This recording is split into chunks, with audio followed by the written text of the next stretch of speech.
All right, complete bluntness warning. The statement you are about to hear is extremely blunt. The speaker is not liable for any hurt feelings or indignation it may cause.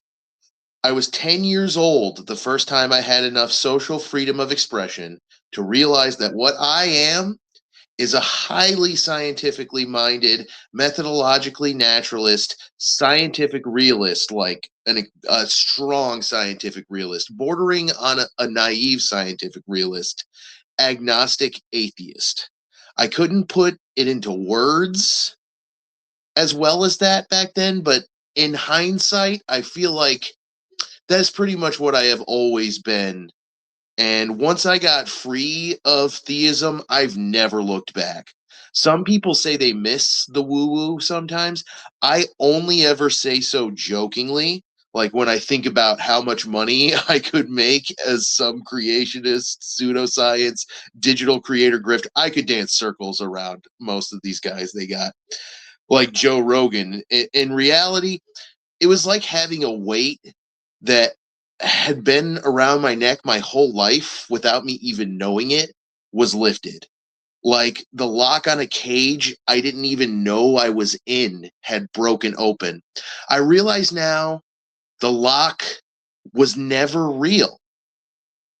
Somebody built it in my mind to try and make me a good, brainless, cookie cutter, unquestioning little god zombie just like them.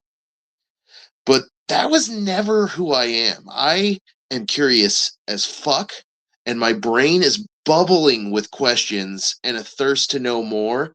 And theism is the complete opposite of that. All this to say, I would rather have questions that can't be answered than answers that can't be questioned.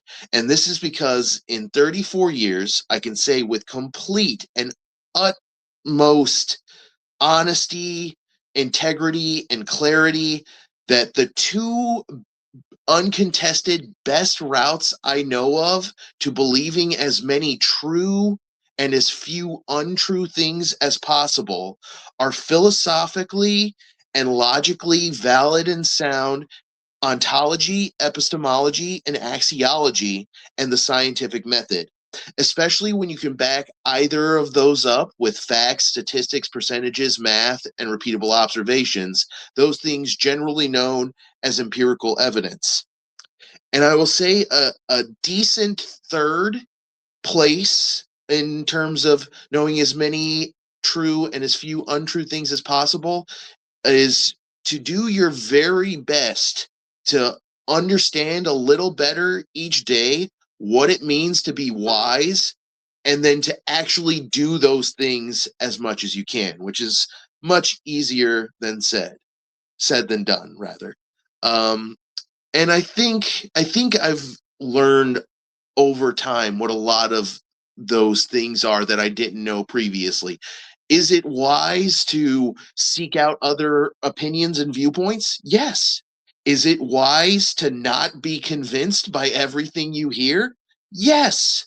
Is it wise to not be convinced by literally nothing you hear?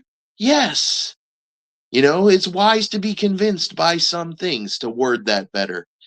And yeah, so I'm doing a little bit better each day to understand better what it means to be wise and to actually do those things. And I'm asking questions and I'm keeping an open mind and I'm seeking out other viewpoints. And that is what my scientific philosophy is outside of like the regimented fact of how the scientific method works. That is the philosophy I take towards scientific thinking, towards scientific learning and research and experimentation. And so hopefully that is something about that is useful to you if you're interested in science, if you're interested in learning, if you're interested in philosophy. And I happen to find a good way to express that, so I thought I would share it with you all. And so I hope that helps. And thanks for listening, wise ones.